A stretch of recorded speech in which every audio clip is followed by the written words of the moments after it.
Hey guys, insight number 2, we're in chapter 2, verses 10 through 26.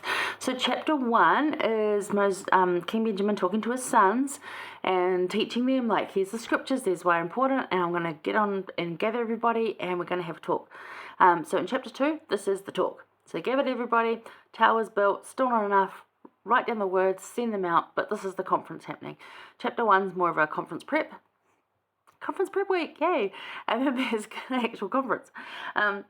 But more than what the advice he gives and what he teaches, which is incredibly important, the point in the Come Follow Me manual, and what I really like to, is to really think of this particular king, because we have royalty today and there's a lot of gossip and slander and goodness knows what going on with them, and I'm just like, I feel sorry for them, but I'm also like, you know what? I kind of brought a little bit on themselves as well. So I don't know, like, I'm not judging, it's just like, and I'm not just talking British royalty, I'm talking all sorts of royalty. Celebrity royalty, sporting royalty, we have royalty. And there's some who work with people, and there's others who just want everything done for them. And we see this throughout history too.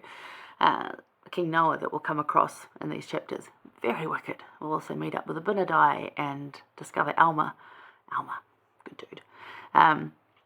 But King Noah, and the picture that's most like portrayed of him is being overweight and sitting there all slothful and like, bring me this, do this, dance for me, make me happy. Very demanding, very self-focused, probably narcissistic. But there's a lot of royalty like that. And then there's royalty who are kings and queens like Jesus. They get down with the people, they do the work, they look after them, they care for them. And those are the royalty that we want around, because they, even church royalty. And one of those royal queens would be Emily Bell Freeman, 100%. Gets down with the people, talks to them, goes around and talks to every single person. You see our apostles do that as much as they can. They don't just walk in and be all like, yes, I'm here, I'm everything. No. They need a temple recommend to get in the temple just like the rest of us. If theirs doesn't work, they get stopped at the front desk too. And we know who they are, but they need that as well, just like we do. And they'd be like, oh, do you know who I am? No, they don't do that. And they will get down there and work. They go to some would like a private changing area because of who they are, because they get bugged a lot. A lot of the Area 70s and the area presidencies, the one we have in New Zealand, they just go to the regular lockers like everybody else, dress in white like everyone else, and work with everyone else. We had Elder Natras here last week doing some sealings for Papua New Guinea people. Absolutely lovely. Loved being able to see him and talk to him. It was incredible. But he doesn't behave like he's more than anyone else. He walks in there and he's like, and he's like asking me and our temple president, how do I, what should I do? Because he doesn't do sealings a lot. He is a sealer, he has those keys, doesn't do them a lot, and he wants to make it good for these people who he really loves. He met them in Papua New Guinea. He talked about them, about the man who walks 4 hours to church, one way, just to get to church. And I'm like, I probably, it takes me like 10, 20 minutes to drive to church. I don't know if I'd walk. Like, probably should. I don't know. I'm like, oh. And he walks 4 hours and I'm like, yeah, a bit of a spoiled princess sometimes, aren't I? Like, I could be better at this. But that's another example of a church royalty person. And he's not like king. He'd probably be more like a lord or a, bit further down the chain. But does not behave in any way better than anyone else, and absolutely gets in there and does the work with everyone else, and sees himself as equal. In fact, sees himself as more responsible for doing the work and for helping others. And that is the kind of king King Benjamin was. So, a king like Jesus. So if you look at 10 through 26, it's going to say some really good things, especially in 11. He says, but I am like as yourself, subject to all manner of infirmities in body and mind. As in, I have the same aches and pains, and I get stomach aches, I get headaches. I need to sit down now because I'm getting older and I'm having trouble walking. Like, he's saying, I'm subject to all of that. And then in 12 he says, I say unto you that as I have been suffered to spend my days in your service, even up to this time, and have not sought gold, nor silver, nor any manner of riches of you. He hasn't taxed them, he hasn't tried them. It's like, it's a fair system. If there was a tax, it was a shared, like, probably more of a community GoFundMe page, I would say. Not so much here, you need to pay me this to support me, and I'll make sure something happens for you. No.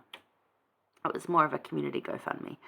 13, he says, neither have I suffered that you should be confined in dungeons, nor that you should make slaves one of another, nor that you should murder or plunder or steal or commit adultery. He's like, I don't want you doing any of those things. Don't be mean to anyone. Be kind to everyone.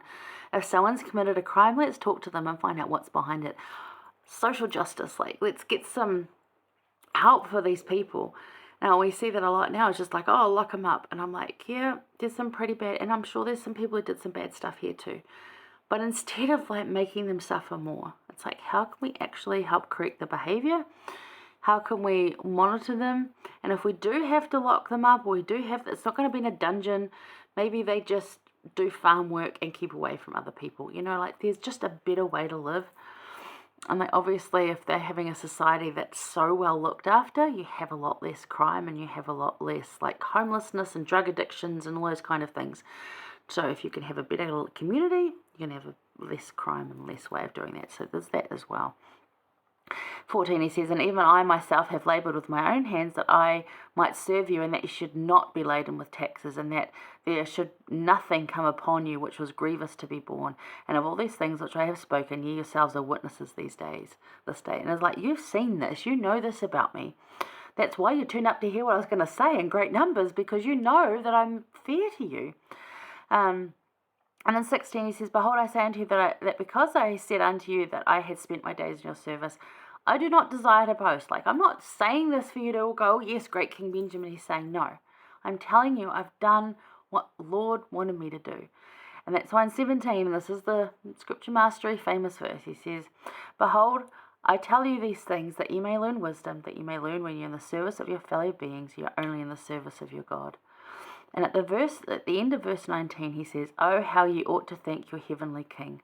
Because it's not about what I did for you. It's about the fact that I want a relationship with him, and you want that relationship with him. And if we all do that, I had the skills and however I got to be king, I had those skill sets, or maybe I was born into it, or maybe that was, but I decided that I didn't want to be that kind of king. I wanted to be like Jesus. And in doing that, I become a king like Jesus. And Jesus is going to teach you this way because he's still coming. You know, he's going to do this for you. So really great stuff in there. So not as a usual earthly king as we would know, no castles or servants or moats, etc. So how does this differ from Jesus as our king? Like, because Jesus is our king, does he have a big castle? Does he have like moats and go away? No. There's a massive welcome sign out the front and every possible way to enter in and have the opportunity for us to go in and see him. In fact, he comes out regularly and invites people in. Come on in, come on in. You know, he's the one out the front telling people to come in. It's great. So there's not a lot of that stay out. It's very much a come in, come and see, invite, love, share, invite. Come on in. King Benjamin was a king after the manner of Jesus. He was the same kind of king. Come on in, come and see. Let's come help us. You're hungry? Come work in our fields. We all eat together. And he too suffered like we do, just like Jesus did as well. Verse 11, you see that there's no special royal treatment. And like Jesus, King Benjamin also worked among his people in service. So what other similarities can you see? Let us know. There's some. What others do you see? And what about reading and learning of King Benjamin inspires your service efforts and the way you treat others? Because we might not be the king, but we certainly probably have some influence over other people. So what about reading and learning of King Benjamin's service inspires your service efforts? For me, I love, especially at this age, as I'm hurting and I'm struggling, I'm thinking, you know what? I could still serve. There's never a time when there's nothing that I can't do for someone else. There's always going to be something I can do for someone else. So even if it's pray for them and that's all I can do, I can still do that. So there's never an end to the service we can give other people. That's what I took from it this time. But what have you got? Anyway, let us know. Okay, hang on. We're going to look at verses 32 to 37 and discuss what prosper means. I'll see you there.